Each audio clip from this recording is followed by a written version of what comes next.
नमस्कार, वैशालीज किचनमध्ये आपलं पुन्हा एकदा स्वागत। आज मी आपल्यासाठी नाश्त्याचा एक खमंग पदार्थ घेऊन आलेले आहे।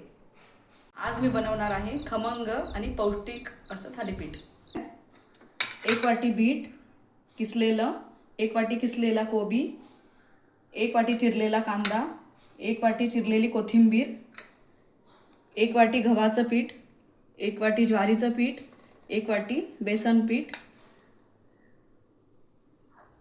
हे मिरची आणि लसूण याचं वाटण आहे। हे जिरा पावडर, धना पावडर, हळद, 3 चमचे पांढरे तीळ आणि मीठ। वळूया। गव्हाचं पीठ, ज्वारीचं पीठ, बेसन पीठ मध्ये असं गोल करायचं, बीट, किसलेला कोबी,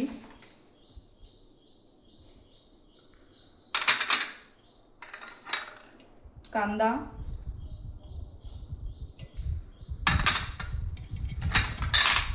कोथिंबीर,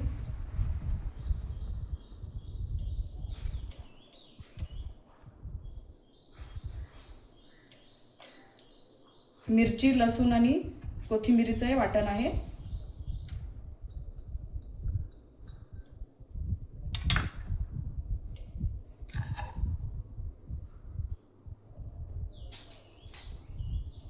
हळद, मीठ,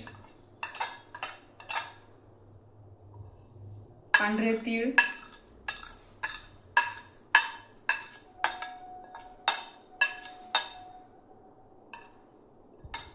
धना पावडर, जिरा पावडर,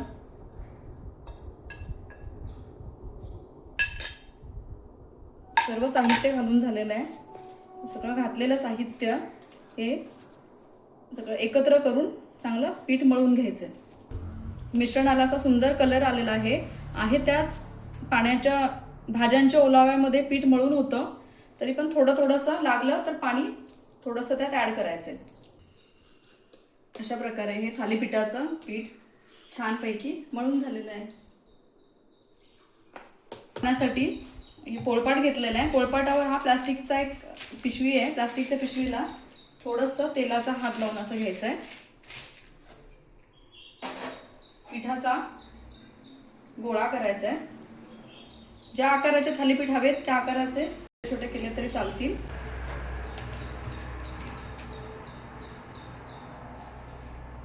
गोल गोल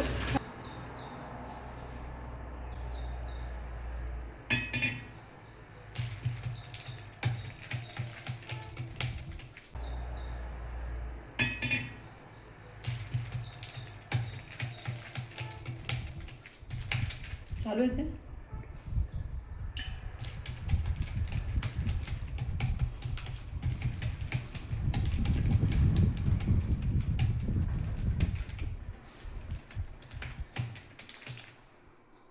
पाण्याचा हात लावत लावत थालीपीठ थापायचं आहे, म्हणजे ते पसरायला मदत होते।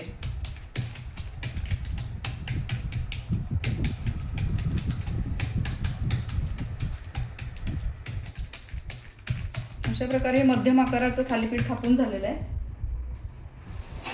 आता आपण तव्यावर टाकूया। तव्याला थोडंसं तेल लावून घ्यायचं।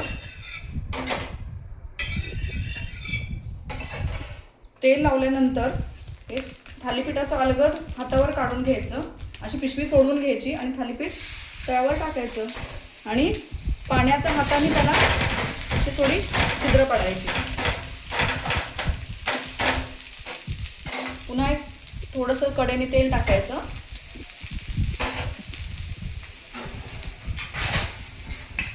आणि शिजण्यासाठी झाकण ठेवून द्यायचं। अशा प्रकारे पाण्याचा हात लावत लावत हे थालीपीठ थापायचं। 1 मिनिटाने थालीपीठ असं उलटवून बघायचं आहे।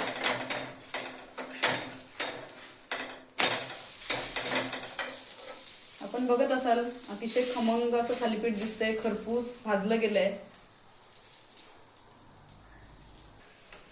दुसऱ्या बाजूनी पण 1 मिनिट शेकून घ्यायचे. दोन्ही बाजूनी चांगलं खरपूस भाजायचं.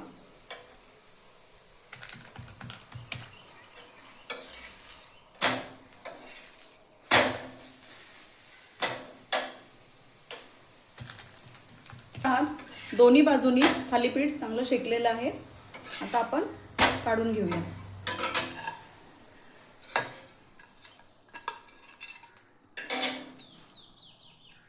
अशा प्रकारे हे थालीपीठ तयार झालेलं आहे.